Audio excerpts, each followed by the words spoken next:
There you go. Good evening. Today I have Andrew with me. Hi, Andrew. Would you like to introduce yourself and tell us a little bit about yourself?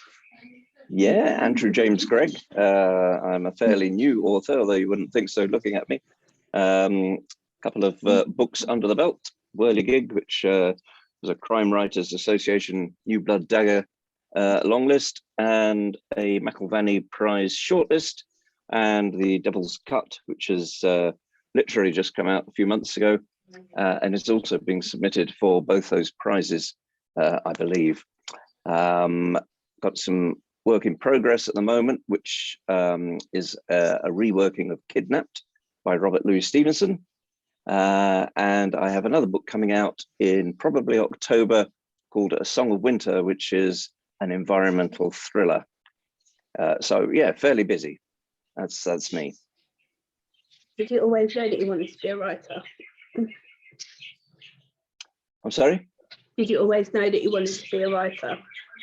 Have I always known I wanted to be a writer? No, not really. The first time I started writing, I was about 17, I think. And it was a science fiction novel. And it's probably so bad that I'm glad I ripped it up and threw it away. And I never actually gave it a thought about writing ever again until, when was it? 2018, I believe, in that strange hiatus between Christmas and New Year, when there's not much to do. And I sat down at a computer and started writing out of absolutely nowhere without a single thought in my head. And I wrote this fairy tarte noir, which is a genre all of itself. And I sent it off to a few agents and publishers and all that sort of stuff. And absolutely no one was interested in it, which I can fully appreciate. So I self-published on Amazon, and it won a Silver Readers Award, and actually sold quite well, to be honest. But I took it off because I was advised if I wanted to get an agent or a publisher that having self-published books out there puts a spoke in the works. So that was that. And then I was at the Colonsea Book Festival, which is Colonsea is a little island off the west coast of Scotland. It takes about an hour in a ferry boat to get there. And it's a very small island. I guess there's, I don't know, 200 people live on it or something. But they have this rather wonderful little book festival there, which I enjoy going to. And there was an agent there on one of the talks, and she was asked, what is it people are looking for? I'm writing books, but no one wants to buy anything like that I write. And she said, well, Scottish tarte noir, that's the thing. You write a crime book set in Scotland and loads of people want it. So I sat at the back of the room there and I thought, tarte noir. Now, I've never written a crime book in my life. I've only read about probably 2 or 3 crime books in my life. So I'm not really an expert in the genre. But I went home and I started writing over the space of, I don't know, 6 months, I guess, my first crime book, which was Whirligig.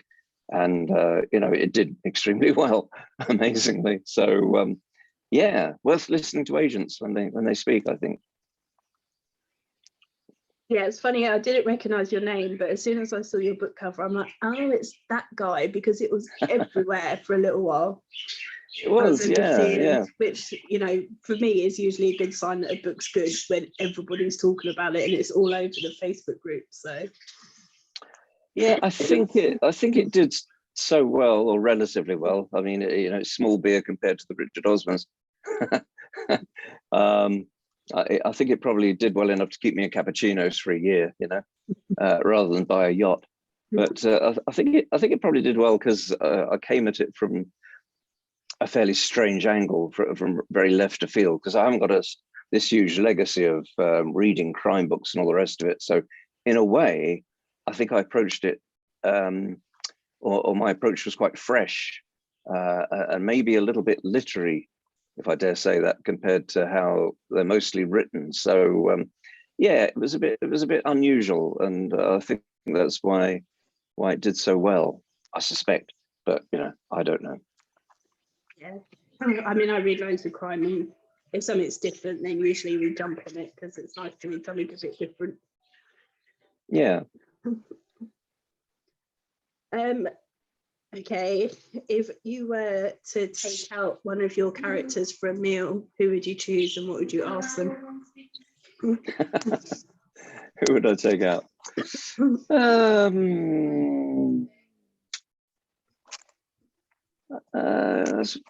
that's an interesting one, isn't it? Out of the sort of the Kostorfin universe, which is the Whirligig and the Devil's Cut,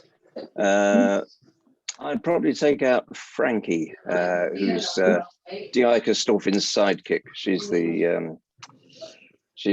the DI. She's just the detective, and she's quite interesting. She's had her marital problems.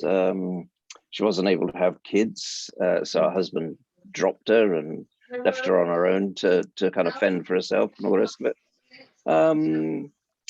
But she's kind of optimistic, and in a lot of ways she provides a lot of the legwork for the sort of crime solving.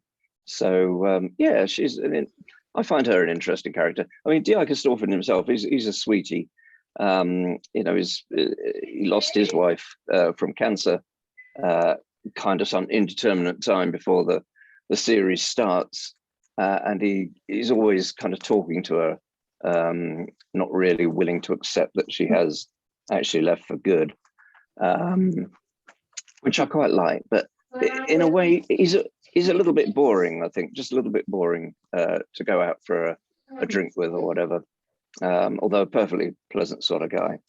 I mean, the thing about detectives and crime books, they're usually fatally flawed, aren't they? They either have a drink problem or a woman problem, or I don't know, a drug problem, or I don't know, thinking about Robert Galbraith and her DI, her PI rather, a private investigator.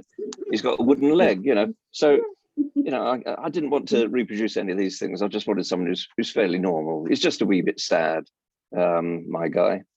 And, I kind of like that because in some ways that's maybe a bit more realistic. Not every detective out there, I think, suffers from inner demons. Or I hope not, anyway. No, it'd be a bit worrying if our whole law enforcement team were all suffering. Well, maybe in the Metropolitan Police, but anywhere else, I think they're probably fairly normal. Yeah, I have to think. Apologies to any Metropolitan Police out there. Yeah. What's the most interesting thing you found while researching your books?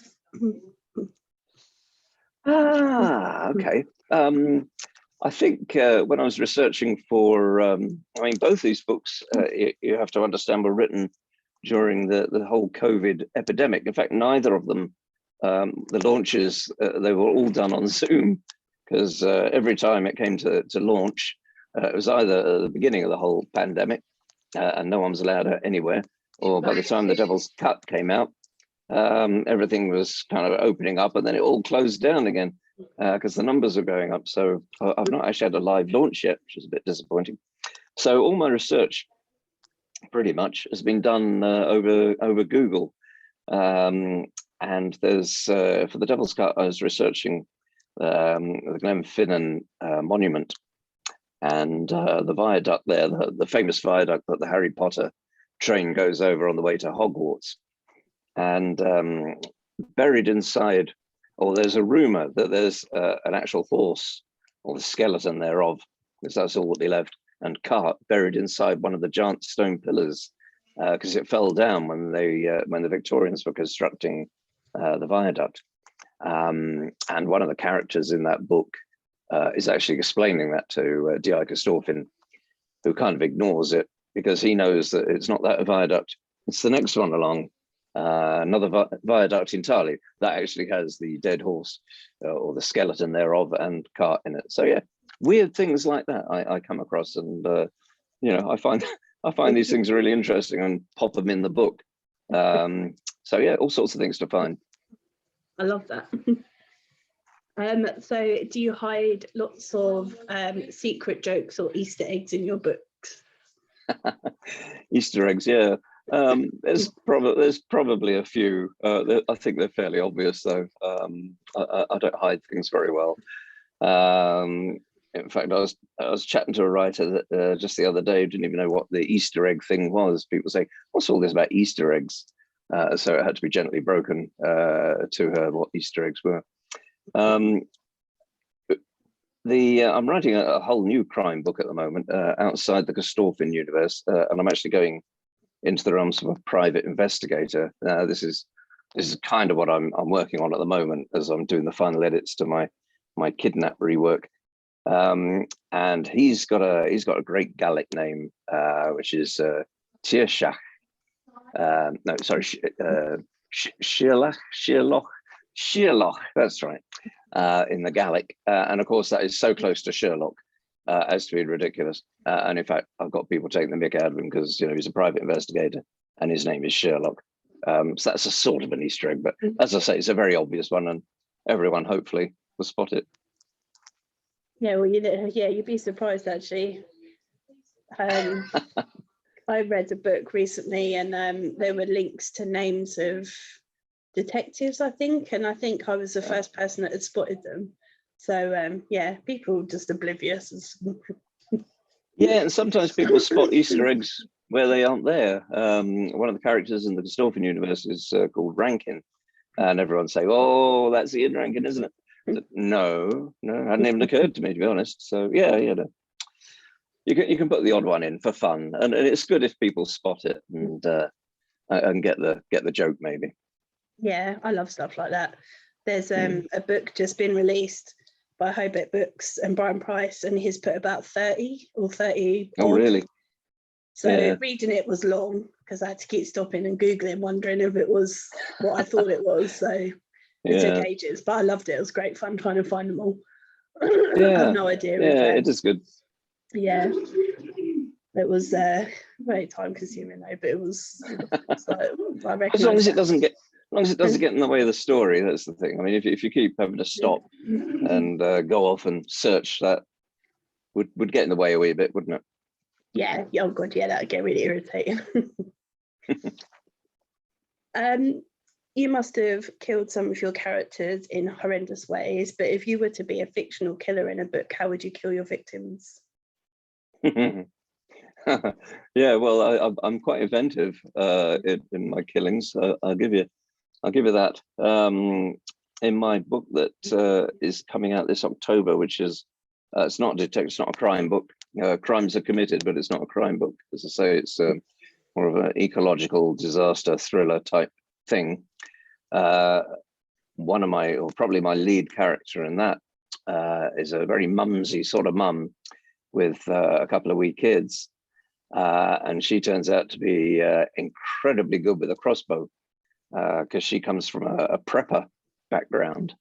These people who are waiting for the end of the world to come in one way or another, and they bury tins of baked beans in the ground or whatever it is they do.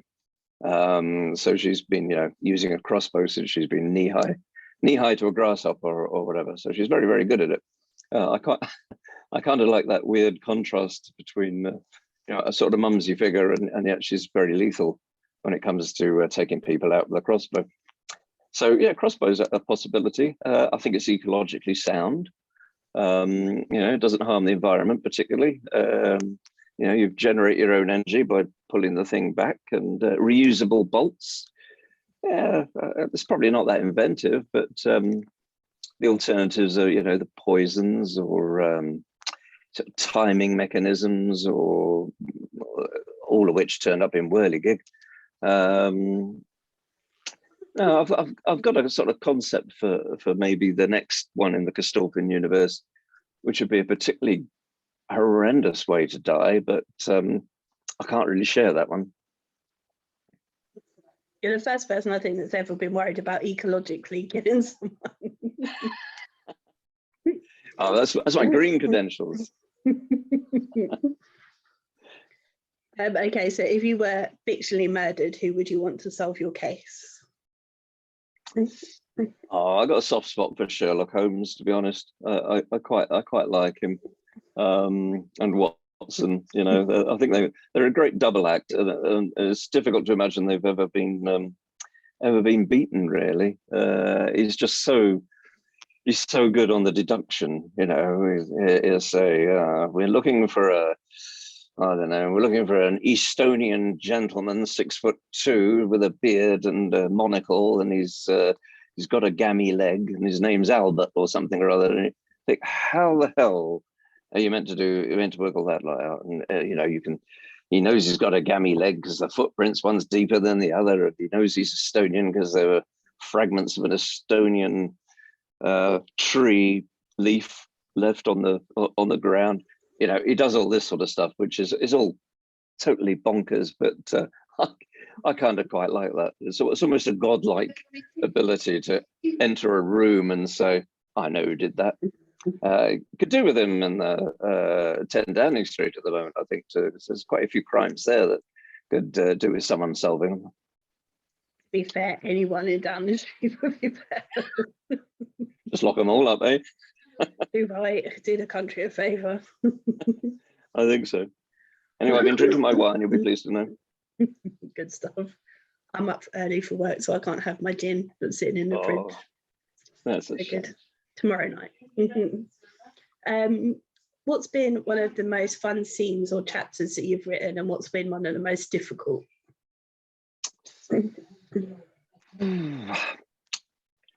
I think probably the most fun would have been with Whirligig, because and again, I don't want to give anything away, but it's fairly soon apparent that a lot of the murders occur due to rather intricate clockwork mechanisms, and in some way it's a bit sort of I find it slightly Monty Pythonish and slapdash, some of the murders I've got, that only one person has ever kind of picked up on that. Everyone else is saying how gruesome. So yeah, I guess it just depends how you read it. And without any pressure on me whatsoever, because I didn't even think anyone would read the bloody book, I could just sit there and enjoy more and more preposterous ways of bumping rather undesirable characters off. I mean, everyone in that book who died deserved to die. I can tell you that for free. But yeah, that was good fun, because there's no one sort of holding a rein on you. There's no one holding you back or saying, "Oh, you can't do that because that's out of character." Because all these characters are brand spanking new, and you can do whatever you like. If they want to unicycle to work, they can do that. It's not you've got total freedom. But then the book does rather well, and you have this weight of expectation on your shoulders, and people want the same again, please. Well, no, you can't do that. Well, and I couldn't do another bunch of killings done in the most bizarre, weird way. It just wouldn't ring true in any shape or form. So you have to do something totally different. So that was a bit more difficult, because you've got these pressures, you've got the expectation, you've got these characters who have to perform true to type, because you've already described how they are and how they feel and how they think and how they behave and all the rest of it. So suddenly all these constraints are there. So I don't know, I'd compare it to being able to write, I don't know, 20, 30 random words down on a sheet of paper without any issues at all, or suddenly you're in a crossword and they've all got to link together and they've all got to meet the clues. So it's a lot more difficult. That'd be my analogy anyway. So yeah, that was harder work. But every book I do, when I get to the middle bit, it's a bloody slog. The beginning is great fun, because it's like a relationship, isn't it? You said carefully in case my wife ever watches this, but at the start, all the dopamine's flooding the brain, and oh, this is fantastic, this is great. And then you're into the middle of it. Oh God Almighty! Day after day, same thing. Which you're struggling your way through the plot, and all the excitement's kind of gone away. And at the end of your day, you're thinking, oh, somehow I have to tie all this lot up together and make it all work again. And then at the end, it's all way again, because it's one, you're getting to the end. Two, you're beginning, if you're like me and a total pantser, you're starting to see what was going on all along and how to pull it all together and who actually did it and all the rest of it. And then, you put the pink bow on top and do it up in a little knot, and then you think, great, that one's done. And who's been or which character's given you most trouble?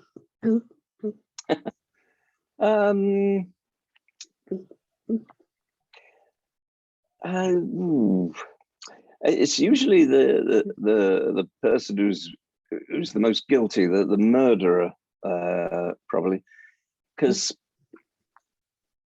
bumping someone off isn't it's not a minor thing. It's not the sort of thing you can go on television and say, I'm sorry, I didn't know I was bumping him off at the time, and deepest apologies. You can't do that and get away with it, unlike some people who probably could. So yeah, I find that a bit difficult because I'm not by nature a sort of violent and vindictive sort of guy. So yeah, putting myself in that mindset or trying to think of a rationale why someone would feel so badly hurt or angry or whatever that they have to murder someone, I find that a bit of a struggle. So yeah, in every case, it'll be the perpetrator of the crime is the most difficult for me. Have you made lots of author friends since you started writing? Yeah, made a few. There's a bunch of us called the Caledonia Crime Collective. You might have come across them. So yeah, we meet up online an awful lot, and once or twice in the flesh even. So that's great, and it's good to have. They're all fairly newish writers. They're all doing quite well, and it's a great supportive mechanism, I think, because you can do this sort of Zoomy stuff and put it out there for everyone to see, but you can also have individual private little chats in our little WhatsApp group, and maybe you can get out some of the angst of being a writer, because it's quite a hard job. I think a lot of people fondly imagine, you just kind of sit down, you write a few thousand words, and then you pop out a book, and £1 million comes in the next week, sort of thing. Well, if only. It's a lot of work putting those words down on a page, making them line up, making them make sense, making them fluent, getting the pacing right. I wish I'd been on a writing course, because I don't know anything about this. I just do it by some weird sort of osmosis. But yeah, there's lots of tricks, I think, that I ought to know about, and maybe I do them by accident. But it's nice to be able to talk to other authors and all the rest of it. And yeah, I think the more, as I say, the COVID thing has kind of stopped me going out and meeting people an awful lot, especially as my in-laws I'm kind of helping care for, and they're both really very, very old and not too well. So I have to be quite careful in going out, meeting and greeting. So hopefully when things open up a wee bit more and I'm invited out to things, I'll be able to meet some more. So yeah, slow process, but yeah, I'm meeting people, and I find them nearly all very supportive and friendly. On occasion, there isn't one where they're not, rather, but for the most part, they're lovely guys and girls. Yeah, I find actually the Scottish crime community is probably closer than most. Scottish authors are something else. I don't know why, but they're all awesome. I love Scottish crime writers. Well, we're like in a little village, aren't we? Really, it's Scotland. It's smaller than the population of London. I think it's there's not a huge number of people up here, although we do have huge distances to travel. But it's a small world up here. So yeah, quite easy to be a big fish. Mm-hmm. And do you get a lot of feedback from your readers? Feedback from my readers, did you say?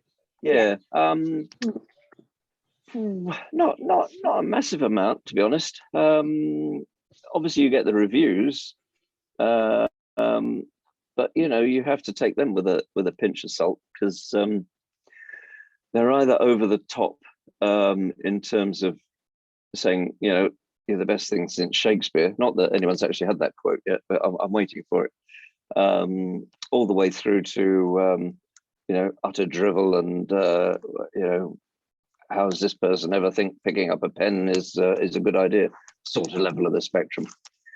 Although I find most of the sort of 1-star reviews, no one writes anything at all. So I tell myself it's probably the book arrived damaged or something like that, or the delivery driver knocked over a pot plant in the garden or something.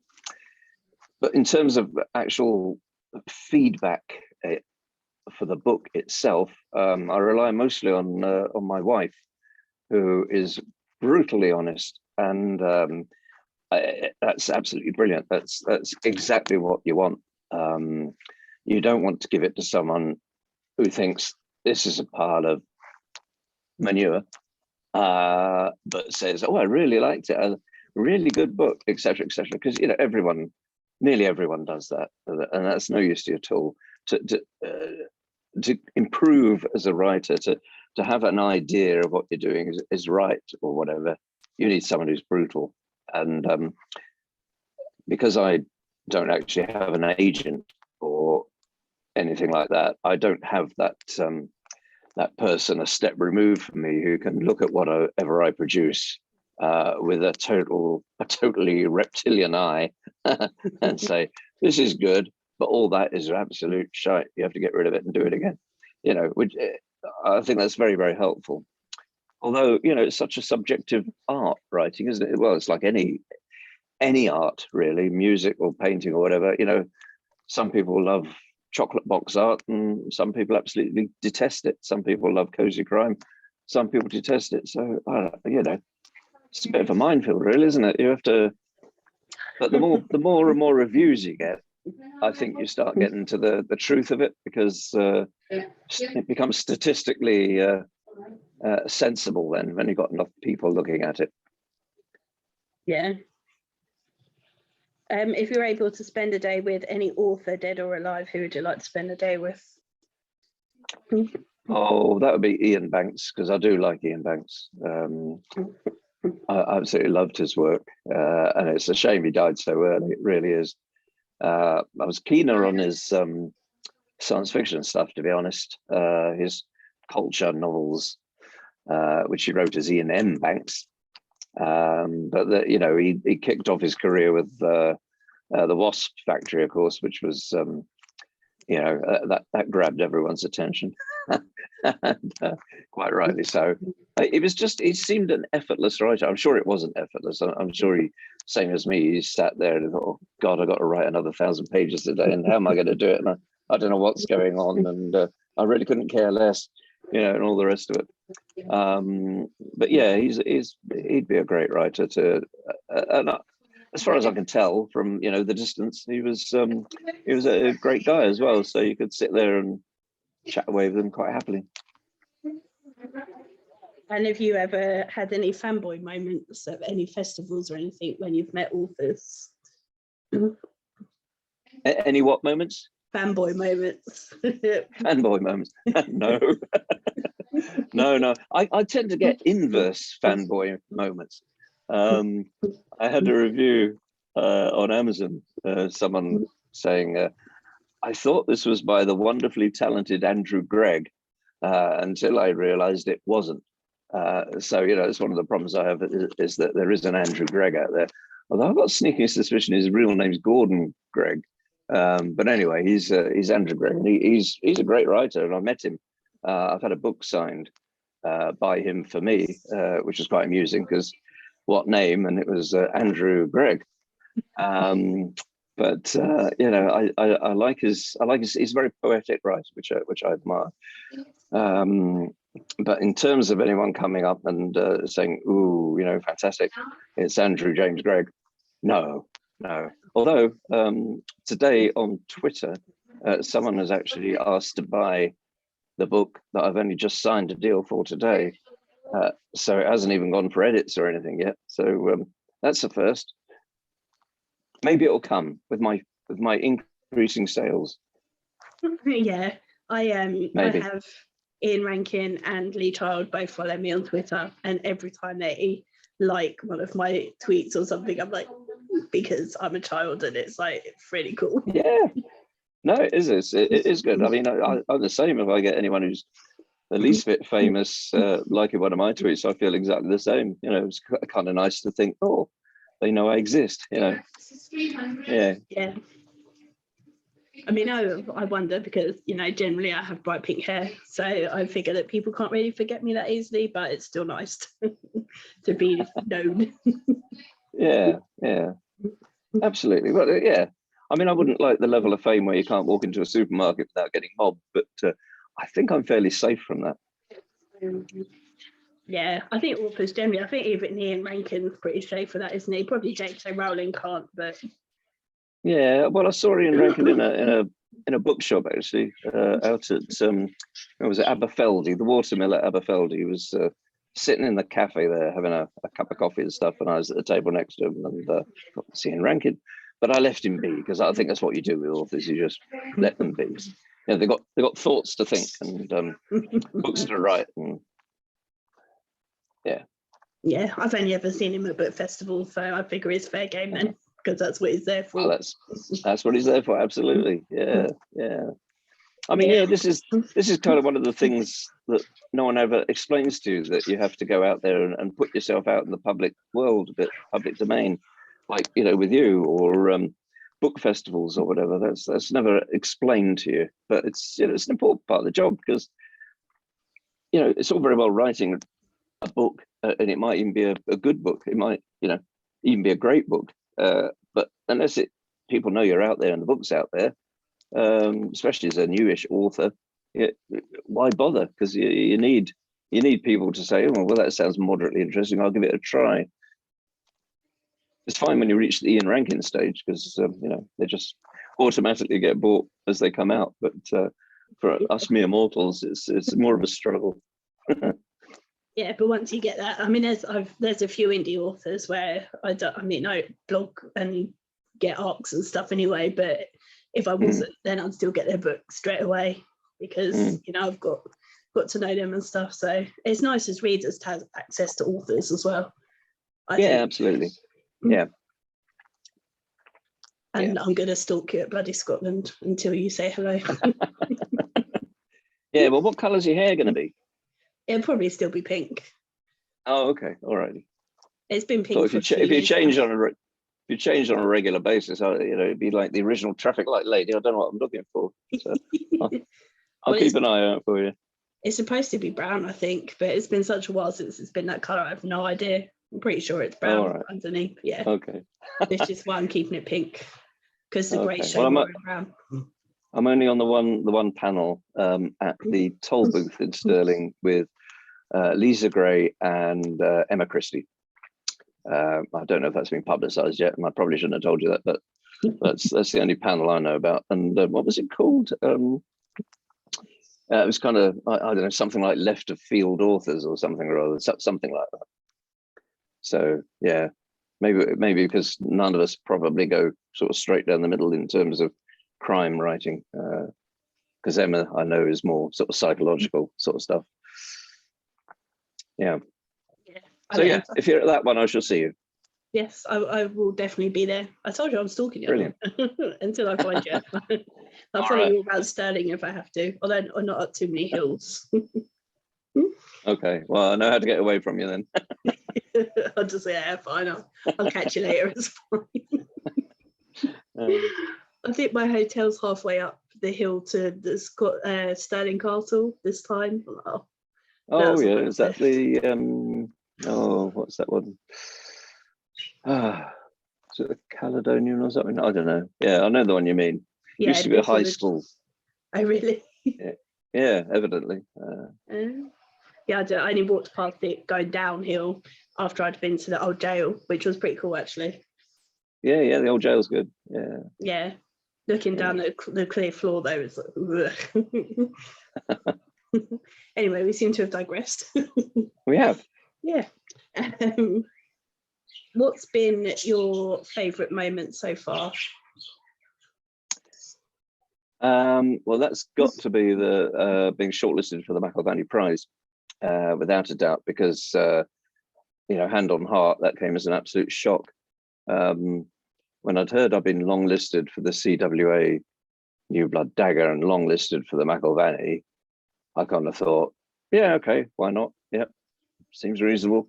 And I hadn't really thought it through, that actually, there's thousands of books going into these things, because I'm such a novice at all this lot that I kind of thought, yeah, but they probably only get 10 books, in which case, in with a chance. So I hadn't actually appreciated how much filtering had gone through to get me to that point. So I kind of ignored that. And then I don't know when I got the shortlisty thing. That was, it might have been June, July, something like that, I think.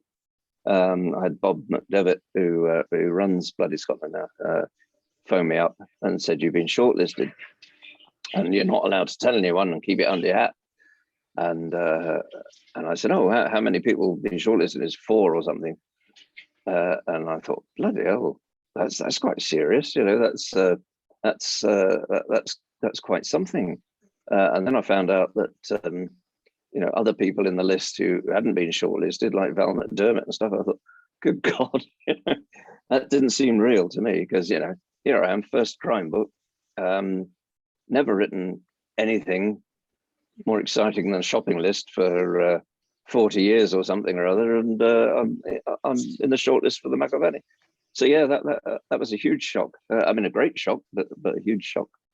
And that was probably, that was a highlight, because that's kind of the first time I thought, well, hey, I'm writing stuff that people actually like, and that came as a surprise, to be honest, because I am a modest soul under this bravura, and I never really thought that what I was doing was particularly good in any shape or form, but I'm told otherwise. So now I'm having French windows put in throughout the house so that my head will be able to get in and out of all the doorways without any trouble.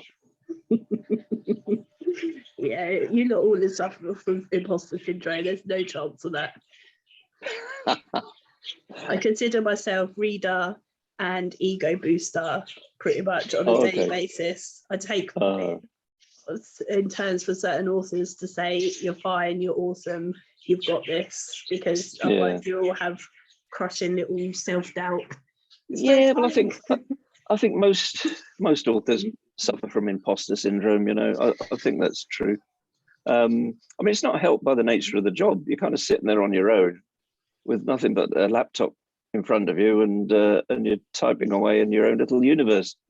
It's it's a very the loneliness of the long distance crime writer, really, isn't it? It's a strange game to be in. Well, at the last Bloody Scotland, even Stephen King said that every time he sends off a new book, that he's worried that his agent's going to come back and say, what the hell is this? This is rubbish. Yeah. And he's written, 60 odd, 40 odd of which have been turned into TV and film. And if Stephen King thinks that, then what chance has anyone got, really? Well, I think everyone's in the same boat, to be honest. One of the problems is you don't, with a book, it's kind of more difficult, I think, in a lot of ways. If you're doing a painting or a song or whatever, it's fairly immediate, and it's kind of in front of you, and you can see the whole thing or hear the whole thing in a one-er sort of thing. With a book, you have to invest so much time and effort to actually absorb what someone's produced, and it's not quite so obvious if you've done something that's worthwhile or not. So I think if I was a painter or something, well, I wouldn't be a very good painter, mind you, but if I was a painter, at least at the end of the day, you look at it and you think, oh yeah, well that's a tree or whatever it is you're painting. I can see that. If you write a crime book, you think, is that a load of shite, or is it actually quite good? And it is. It's the most frightening thing about writing is not giving it to the agent, which I don't have, or the publisher, which if I'm very lucky I'll get one. It's actually when it gets printed and goes out, and the reviews start coming in, because that's horrendous, because you don't know what you're going to get. I mean, luckily all your mates jump in and give you 5 stars and all the rest of it and say wonderful, but once they've drifted away you're left with the real stuff, and that's the worrying stuff, because sometimes for whatever you produce isn't going to be liked by everyone. Of course it's not, and some reviews can be quite cutting.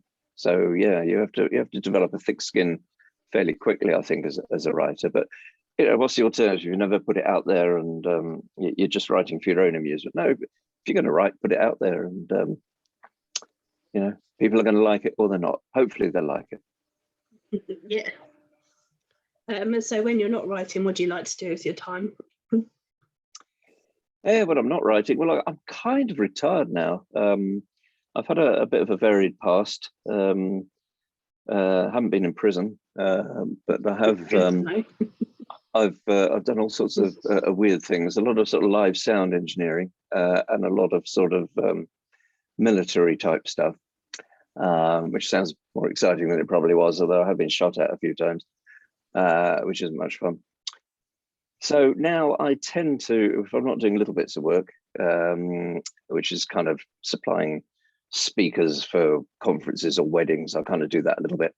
If I'm not doing that, then I enjoy walking. I like going out in the countryside and walking the hills and the forests and stuff around me, of which there are many.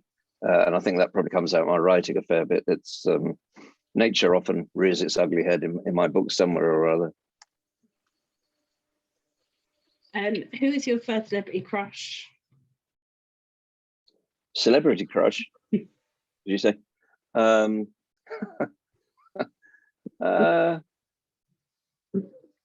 I don't think I've had a celebrity crush since I was about 14 or something, and I was very, very taken with Lieutenant O'Hara in Star Trek. But that might have been because she had a very short skirt. I'm not sure. It's difficult to put myself back into a 14-year-old's mind. But yes, I very much liked her. And well, weirdly enough, Françoise Hardy as well, the French singer. I loved her voice and stuff. But modern day celebrities, I don't even know who they are. You get all these celebrity shows on television, and I haven't got a clue. I feel like I'm from another planet sometimes. I look at all these people, and I don't know how they got to. I'm a celebrity, get me out of here, whatever. I just don't know them, and I don't have crushes on celebrities anyway. Celebrity is a totally overrated thing to be. Yes, don't worry, I'm totally in agreement, and I don't know who well, they are. I mean, if that makes you feel any better, I have no clue. There's only one celebrity I know actually, who's also an author, and she's more famous for eating ostrich anus, and is now, of course, our culture secretary, Nadine Dorris. So I know her. Unfortunately, she's from my area. She was our local MP. Yeah, she was Luton. Tough luck. Luton. Yeah. Good Lord. Yes, I've never met her, but I know of her. Yeah, I've never met her either. Taliaki. Yeah, good Lord. Yeah, I know, it's shameful. Well, I think it kind of sums up where the country is in a way, that she's the culture secretary. It's kind of it's beyond through the looking glass now. It's gone very, very strange, and it's getting darker. I don't really like it personally, but there you go. No. Politics shouldn't lay off politics. Yeah, bug all we can do about it. Absolutely. Where's the funniest or strangest place you've ever woken up? Okay. Let me have a think. About that. Strangest or funniest? I think one of the strangest places was in the British Council representatives' bedroom in Khartoum in Sudan. That was fairly strange, because I won't tell you how I got there, but it was just rather strange. And of course, they have all the mosquito netting and all the rest of it. So yeah, that was quite weird. Yeah, that's my favourite answer so far, I think. Well, keep it short and detailed. I think that leaves the lets the imagination run riot. Let the reader work on it a bit. It's my motto. Do you have any weird or fun party tricks? Not really. No, I'm quite boring in that regard.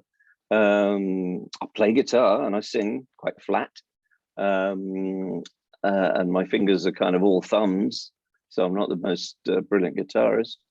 I'm quite a demon on the tin whistle, and I used to do a bit of Morris dancing a long time ago, but just for fun. Of this. So I could put all those three together and do a turn at a party. I guess that would be quite interesting. It's very interesting. So what's coming next for you? What's coming next? Well, I got this this book, A Song of Winter, coming out obviously in October-ish, probably once bloody Scotland and all that lot have all cluttered off. So I'll be doing that. I've got my Kidnapped, which I'm working on the edits at the moment, just going through it, and it's given me a bit of a problem actually, because I was given a nice big grant by Creative Scotland, because I came up with this concept of how about reimagining Robert Louis Stevenson's Kidnapped in the modern day and kind of be inspired by it, but not follow the plot in any shape or form. And you know, I've got this idea of the lead protagonist. You know, in that case, it was the guy who got kidnapped and bundled. He was on his way to the Americas, I think, to work on a sugarcane plantation or something.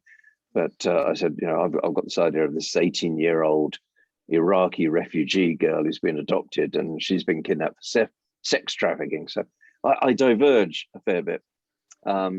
So I'm going through that. But as I say, I had a bit of a problem because I wrote it. It's very much from her perspective. It's in the first person, which I haven't done before. And so I'm her voice through the entire book.